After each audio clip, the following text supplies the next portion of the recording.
مسألة oo qudbasarada ma xalaal ba mise waa xaraan jawaabtu waxay tahay caruurtii qudbasiro iyo masaafo ku dhalatay waa xalaal nasab ah man ahan wacel marna waxay dhahayaan haddii dhaco furiin ay gabadhu u baahan tahay ama meher u baahan tahay ifan xataa ilmihii ku dhashay mar waxa la dhahayaa waa xalaal marka arrintaas maqalay oo sheekha ka maqalay ninkii waa guurkuna ma jiro nikaaxuna ma jiro ilmuhuna waa sharci. السلام عليكم ورحمة الله وبركاته وحن أهي مستر كلمتاني هديت مركا كوهر إيسان نصاب بغطو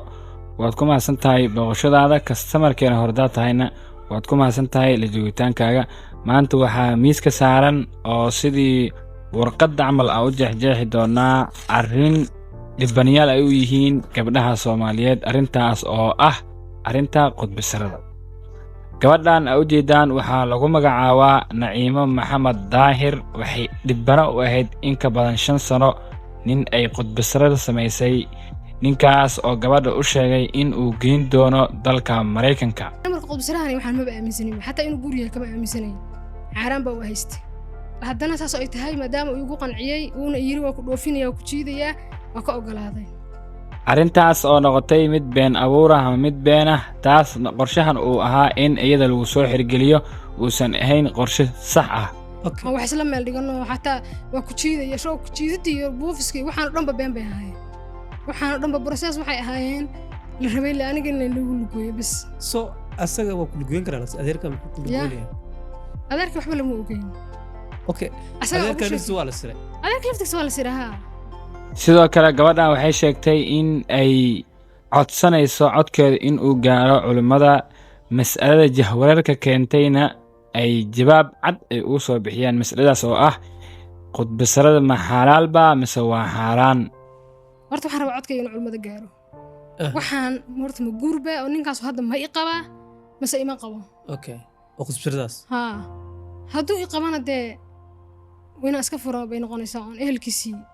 كدعويه هدي جوادان جوابت الرادينو شيخا وحالقو مقعوا شيخ نور محمد وحون الشيخي قد بسردا وحي كردشا إن أي حلال يهين جوابت waxay tahay caruurtii qudbasiro iyo masaafo ku dhalatay waa xalaal nasab ah man ahan wacel culimada muslimiintana hal caalim oo qaba ma jiro inay wacel yihiin kutubta sidaas ku wada qoran dhammaan madaahibta kala duwan Naciimo sidoo kale waxay sheegtay dibanaanta ay u dhiban tahay oo ay ku jahwareersanayd in ay koow ka tahay jahwareerka culimada iyagoo leh qudbasarada waa xaraan isla hadan iyagoo leh qudbasarada wixii ka dhashay waa xalaal marna waxay dhahayaan haddii dhaco furiin ay gabadhu u baahan tahay ama meher u baahan tahay ifan xataa ilmihii ku dhashay mar waxa la dhahayaa waa xalaal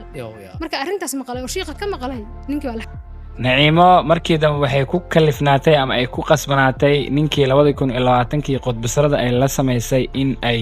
furiinka talbato maadaama culimada naftirkoodii qofba wax gooniya uu dadku u sheegayo hayo waaya hadda ma rabtaa waaya ina kala dhamaanaan rabaa oo iska kayfurtid adoo raaliya hayo waaya Naciimo Maxamed Daahir Sooma laba talaabo iga furanta haye مسألة lagu wareersan yahay waxa aad u faahfaahiyay sheekha caalimka Sheekh Umar asagoo sheegay in qudbasarada si guud ahaanba ay tahay mid xaraan ah laakiin wixii ka dhasha hadii loo helo wax yar oo shubahaad ah in ay xalaal tahay gabadha la tagay wax loo macjileeyay oo wadaadda wax macjileeyaa jiro meelahaas wax yara farsameeya oo waxbaan guurinaynaa dhah gabadhaha lala soo baxo dad badan oo caamana waxay u haystaan inay waxay sameynayaan oo wax ku xalaaloobayaan hadduu wadaad wax u farsameeyay oo uu markaasi wiilku gabadha markuu u galmoonayay islahaa waa xaaskaagii oo xalaal bay ku tahay sidaana ay ku uurku ku yimid ilmuhu waa ilmo sharci guurkuna ma jiro nikaaxuna ma jiro ilmuhuna waa sharci see ku imaanaysaa قلب دويد بان دين شرح ما حسوستان ساس واحد بمعنى وحوي المها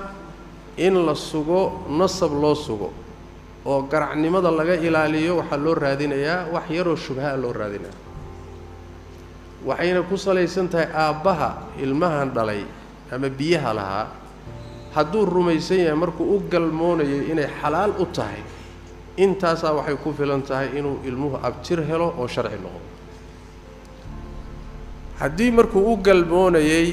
uu rumaysnaa inuu zino iyo xumaan ku samaynayo uusan shubha ku jirinna marka ilmuhu waa garaac waxba loo heli maayo markaas ayadoo 5 sano aysan qof bani aadana aysan shukaansan ku kaliftayna arrintaas daraadeed uusan ninkiina furin ayadana shukaansi oo dhanba ay iska joojisay si guriga hadhowtii aan buuq iyo dagaal aan lagu furin laakiin markii sheekhan aan dhageystay baan waxaan aaminay inay wax ka jiraan wax marka anigana mar rabo inaan dib iyo hadhow aan wax maaragtay waxaan rabaa khalkhal la'aan inaan hadhow waxaan ka baqayaa intaan nin guursado inuu dhaho anaaba qabayba kabadhaasee nin kale u guursado way jirtaa way dhacdaa arrintan in badan ay soo noqnoqotay gabdho badan oo Soomaaliyeed ayaa dhibanayaal u ah waxayna aaminsan yihiin qudbasarada in ay wax fiican tahay culimadana waxay sheegayaan in qudbasarada xaraan ay tahay haddii aan soo qaadano Sheekh Amal videos kale oo si toos ah ugu sheegayo in qudbasarada ay xaraan tahay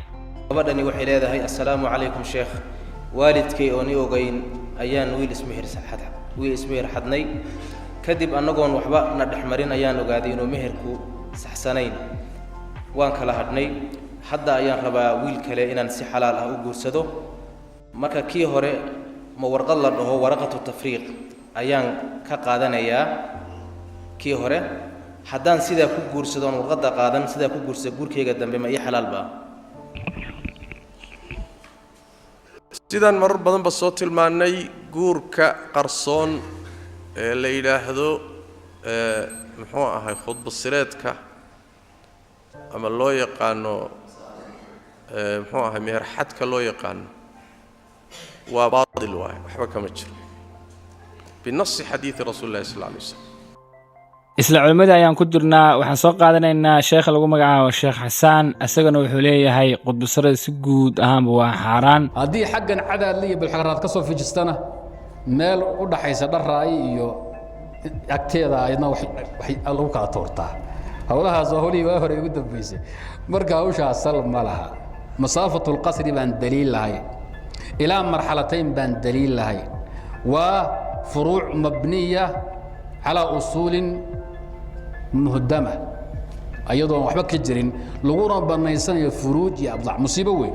gabadhan waxay ka mid tahay gabdhaha ugu caansan ee TikTok-ga waxayna dood ka gashay arrinta qudbasarada sidoo kale waxay sheegtay gabdhaha in looga faa'iideysto duruufta markaas hayso waxaa lahaa xataa waxa keeni karto rag lacagta leh ama rag caanka ah oo Nairobi zaid loogu yaqaano inay uga faa'iideystaan jaanisiyada gabdhaha quruxda badan cadaanta badan istiraayo in ay ku soo jiitaan beeso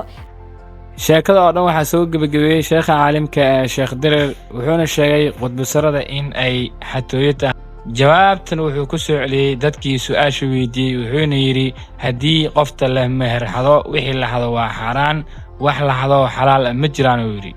waa kan hadalkiisa la xidhiidha inanta la meher xadayo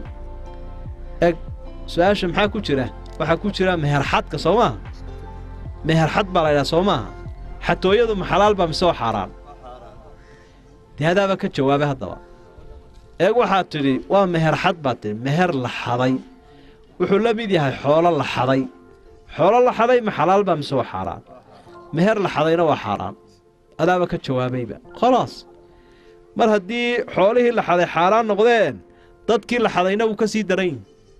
intaasaan ku soo gabagabeynaynaa mawduucan aan isri maanta tooshka ku iftiimi maadaama uu baraha bulshada dood badan uu ka dhaliyay gabdho badanna ay maanta dhibanayaal u yihiin arrinta qudbasarada assalaamu calaykum waraxmatullaahi wabarakaatu waxaan ahay Mr. Kilmatani subscribe hadaa ii saarto aad ayaa u mahadsantahay